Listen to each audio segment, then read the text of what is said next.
Bonjour. Alors aujourd'hui, j'ai envie de vous présenter un livre. Enfin, c'est peut-être pour ça que j'ai mis mes lunettes, je ne sais pas, c'est pour faire plus sérieuse. Bref, je voulais vous présenter ce livre-là qui s'appelle Bastien et les Blipoux.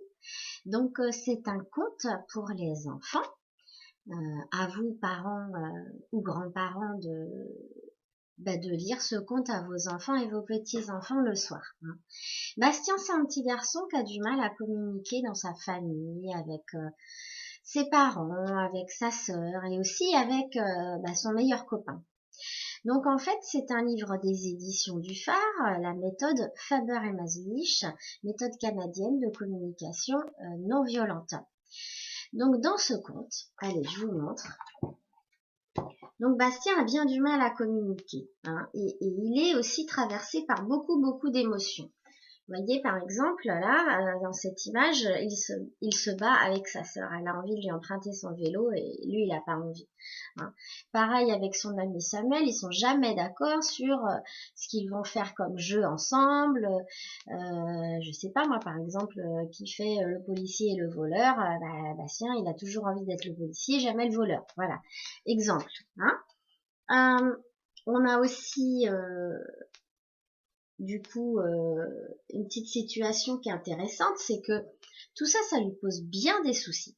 Vraiment, Bastien, il aimerait pouvoir communiquer différemment parce qu'en fait, tout ça, ça le met très en colère. Et il sait pas quoi faire de cette colère. Il a vraiment besoin d'aide. Donc, il appelle à l'aide, si j'ose dire, inconsciemment. Et une nuit, par une nuit d'orage, voilà ce qui se passe. Deux petits personnages vont arriver à lui, vont débarquer dans sa chambre et lui donner donc des petits coups de main.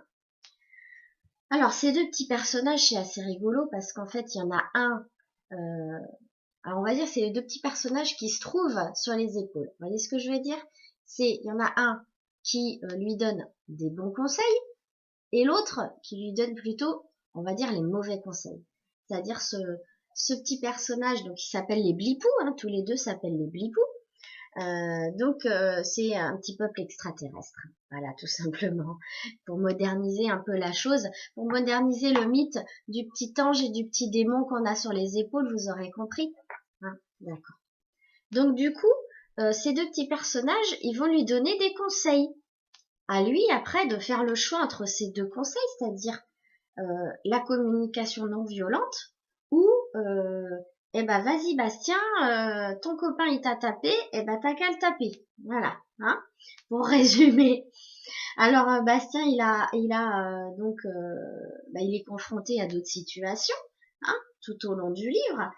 Comme par exemple, il est très en colère contre sa maman parce que il avait envie de mettre sa chemise rouge à l'école aujourd'hui. Et maman de lui dire, non, tu peux pas la mettre, elle est à laver, elle est dans le linge sale, je peux pas te la laver aujourd'hui.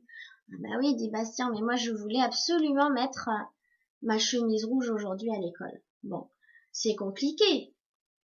Donc tous les deux, en fait, ils vont essayer de chercher une solution. Les petits Blipoux, vous voyez, ils se mettent sur ses épaules et ils cherchent une solution avec lui.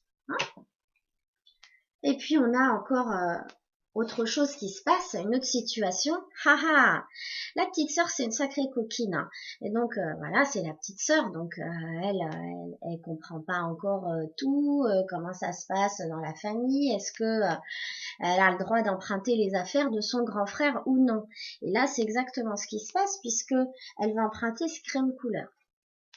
Alors lui, il est pas d'accord du tout. Donc les Blipoux vont l'aider à faire là encore un compromis avec sa sœur pour que, ok, il lui prête ses crayons de couleur, mais qu'elle lui rende une fois qu'elle a terminé. Voilà. Et alors là, qu'est-ce qui se passe? C'est son copain Samuel. Il vient jouer un mercredi après-midi à la maison et ça se passe pas du tout comme prévu, donc ils sont fâchés. Ils ont décidé de faire une déconstruction un peu voilà de style mécano, vous voyez. Et puis malheureusement, Bastien il a décidé de faire un vaisseau spatial et l'autre, il veut faire un gratte-ciel. Donc ils sont pas d'accord. Donc c'est arrivé à se mettre d'accord aussi tous les deux. Bon, donc voilà. Donc à la fin du livre, forcément, euh, les petits blipous, qu'est-ce qu'ils font? Eh ben, ils ont à peu près rempli leur mission, donc ils décident de partir. Voilà, je vous ai présenté Bastien et les blipous. Je vous souhaite une bonne journée.